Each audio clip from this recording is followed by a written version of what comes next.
La domestication du feu a certainement représenté une étape absolument majeure dans l'histoire de l'homme.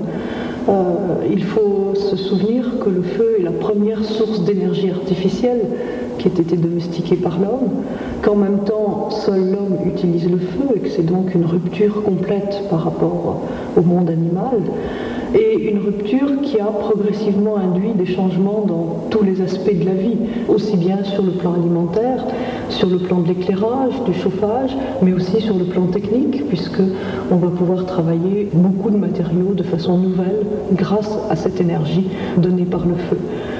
Et la date à laquelle le feu a été pour la première fois intentionnellement produit et non pas simplement conservé à partir de braises naturelles nous échappe totalement.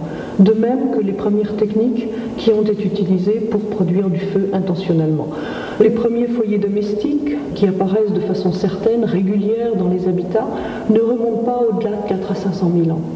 Ce qui veut dire que pendant 2 millions d'années, l'homme a pu chasser, collecter, fabriquer des outils de pierre taillée sans utiliser le feu.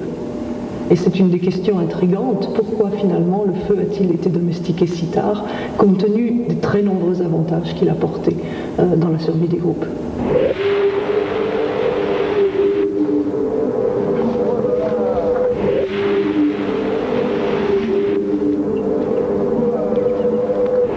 A-t-il pu domestiquer le feu? Les fouilles ne nous livrent que peu d'indices sur l'origine de cette formidable révolution. Pourtant, les archéologues tentent depuis longtemps de recenser et d'expérimenter toutes les techniques d'allumage susceptibles d'avoir été utilisées par les hommes préhistoriques. Vous savez tous allumer du feu actuellement, il suffit d'aller au bureau de tabac, de prendre un briquet, de l'allumer, c'est très facile, ou bien d'acheter une boîte d'allumettes, de les allumer, c'est très facile. Mais il faut bien savoir que cette facilité n'est que très récente, puisque les allumettes ont été inventées en 1870, donc c'est relativement actuel, et donc les gens d'avant 1870 utilisaient d'autres systèmes. Alors ces systèmes, qui sont aussi des systèmes préhistoriques, sont basés sur deux grands principes: le frottement de deux morceaux de bois l'un contre l'autre, premier ensemble de procédés, et ensuite le choc de deux éléments en pierre, ou bien de l'acier contre de la pierre, pour faire une étincelle qui va enflammer quelque chose. Donc tous les grands systèmes de briquets préhistoriques obéissent à l'un ou à l'autre de ces principes. Comment ça marche? C'est basé sur le principe que le choc de l'acier sur une pierre dure comme le silex fait des étincelles. Ce qu'il faut faire, c'est recueillir cette particule enflammée sur une substance inflammable. Au XIXe siècle, les gens avaient deux substances inflammables courantes, l'étoupe et l'amadou. L'étoupe, c'est simplement un chiffon carbonisé, et l'amadou, c'est un champignon.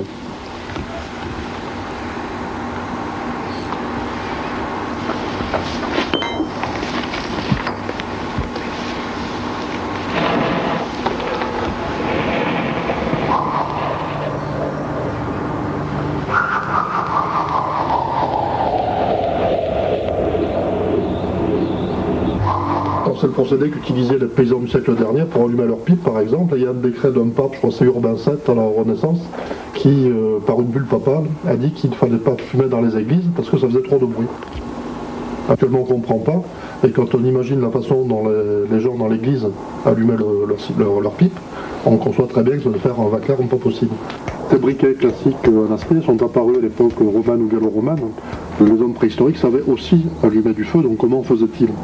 Effectivement, ils ne connaissaient pas l'acier, mais ils connaissaient un minerai de fer qu'on appelle la pyrite ou la marcassite. Donc en frappant deux morceaux de marcassite l'un contre l'autre, on obtient des étincelles comme avec l'acier. On peut aussi frapper la marcassite avec du silex. Voilà, c'est bon.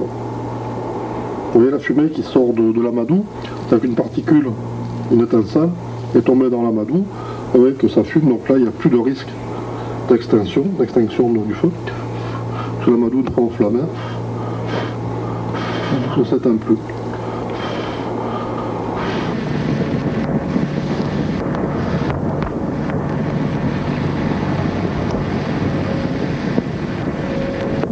La deuxième grande technique pour faire du feu, c'est frotter deux morceaux de bois l'un contre l'autre, comme vous l'avez souvent lu. Donc là, je vais vous expliquer comment ça marche. Donc je préparais chacun des éléments, forêt, planchette, archet, de façon à allumer un feu maintenant. Il faut que je redécoupe une encoche analogue à celles qui sont à côté. Donc une encoche triangulaire L'encoche fonctionne comme une petite cheminée, c'est-à-dire une aération par-dessous qui permet à la sciure de s'enflammer. Et cette encoche est absolument indispensable puisque, paraît-il, des populations qui ne connaissaient pas ce système de l'encoche passaient 3 ou 4 heures à allumer un feu en se relayant à plusieurs. Donc l'invention de l'encoche, c'est génial.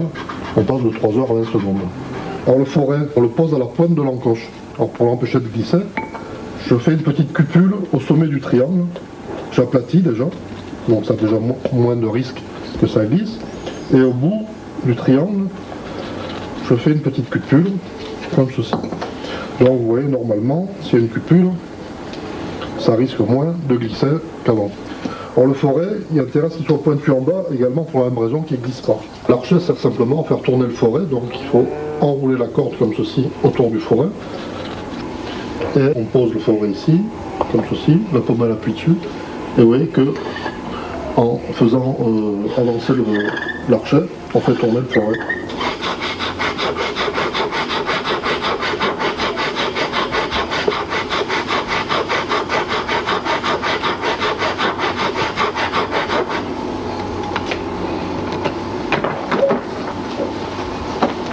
Vous voyez qu'on obtient la même chose en fait qu'avec les briquets, c'est-à-dire une braise, et ensuite il faut le transporter sur un tas de paille ou une aiguille de pain pour avoir un feu.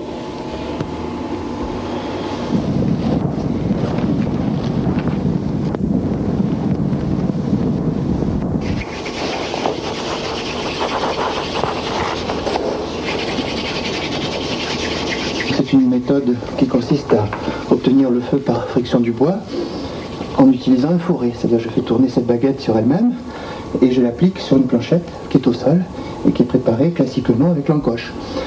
Mais dans le cas de cette méthode, le fourré tourne sur lui-même sous l'action simplement de la paume de mes mains. Cette méthode est quand même très simple et très instinctive. On peut imaginer que, à la faveur de certaines opérations techniques, l'homme ait eu besoin par exemple de perforer un morceau de bois et qu'il ait utilisé comme ça les paumes de ses mains. Il s'est aperçu que cela faisait de la fumée et que de la sciure et puis de la braise. Donc, je crois peut-être que le feu a été découvert par ce procédé simple. Mais quand on voit un matériel comme celui-ci, vous voyez, il n'y a que du bois, donc tout cela n'a aucune chance de se conserver archéologiquement, sauf cas exceptionnel. Donc c'est peut-être l'une des raisons pour lesquelles on ne trouve aucune trace du matériel à feu.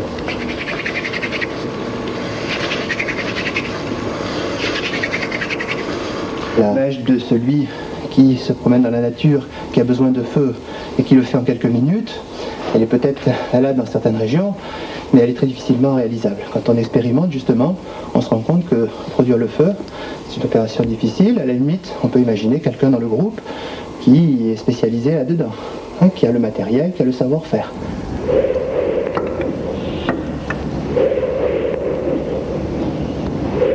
Pour produire le feu, les procédés sont simples, mais diversifiés. L'expérimentation a conduit les archéologues sur une nouvelle piste, un bois de renne perforé. Vous avez là une série d'objets assez fréquents dans les gisements du paléolithique supérieur, à partir de 30 000 ans à peu près. Et celui-ci, par exemple, a été trouvé dans la grotte où nous nous trouvons ici. C'est un objet qui est très énigmatique parce qu'on l'a trouvé sur les sols d'habitat sans contexte particulier. Nous avons fabriqué ici des objets qui sont tout à fait à l'image des originaux archéologiques. Alors l'hypothèse la plus fréquemment admise par les préhistoriens, c'est que ces objets servaient à redresser à chaud des baguettes. On a besoin dans certaines opérations d'avoir des baguettes très droites et cet objet sert de clé. Certains ont émis l'hypothèse aussi d'instruments destinés à lancer des pierres. Donc les hypothèses sont en fait très nombreuses à propos de cet objet parce qu'on n'a pas de réponse archéologique. L'idée nous est venue en observant les objets et comme parallèlement nous nous intéressions aux techniques de production du feu, on s'est dit, est-ce qu'il ne pourrait pas y avoir un rapport de l'un à l'autre? Donc on a pris l'objet, on a réfléchi et on s'est dit, mais finalement il y a une possibilité. L'astuce, bien entendu, c'est de faire tourner un fourré. Et nous allons utiliser un fourré courbe. Et pour entraîner la giration de ce fourré courbe, on a besoin d'un accessoire. Et l'expérimentation a montré que le bâton percé est l'accessoire idéal.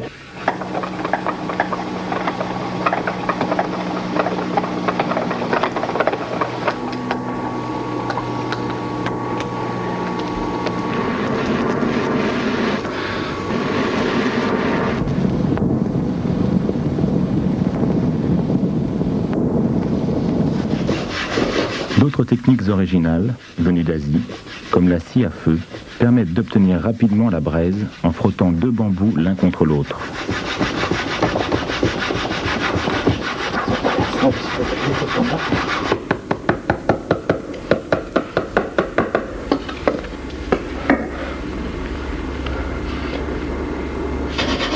Le piston, quant à lui, utilise la compression de l'air. Je vais récupérer une petite mèche d'amadou, bien aérée, et je vais la placer ici dans une petite cavité aménagée à la base du piston. Voilà, cette petite mèche d'amadou donc va se trouver, quand je ferai le geste, enfoncée dans la partie là où l'air est le plus comprimé.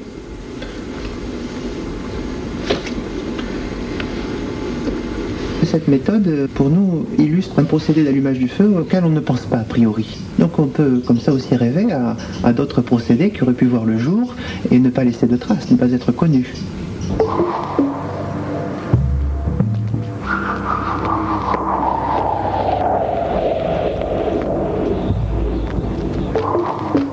Pour l'origine du feu, on en est réduit au mythe que racontent les populations, c'est-à-dire que le feu était recueilli sur un arbre frappé par la foudre ou par un volcan, et donc en fait on ne peut pas en dire plus, c'est des spéculations, mais la science aussi est au stade des spéculations dans ce domaine-là. Quand on parle du feu, tout le monde dit ah oui, faire du feu comme ça, mais personne n'a réellement vu la chose. Par exemple, de faire des expérimentations sur le feu, certains se posent la question de savoir s'il y a des traces sur les stylets. Alors déjà, on commence à chercher sur les stylets qu'il y a des traces de briquet, dont personne ne s'était occupé auparavant. Quelquefois, on fait des expérimentations dans un but précis, et quelquefois le but précis n'est pas évident, mais il se dessine après. C'est un peu une réaction en chaîne. Quand on essaie de reproduire du feu par friction du bois et qu'on n'est pas très expérimenté, on échoue. Et pourtant, nous savons que c'est une stratégie possible pour obtenir le feu. Vous voyez, on a le but, on sait dans quelle direction on va. Mais imaginez dans le préhistorique, ils ne pouvaient pas prévoir, ils ne pouvaient pas anticiper, ils ne pouvaient pas se dire, tiens, si on frottait 2 morceaux de bois, ça va faire de l'échauffement, puis ça va faire de la fumée, ça demande une réflexion trop poussée, quoi. Donc il y a sûrement eu aussi beaucoup de hasard.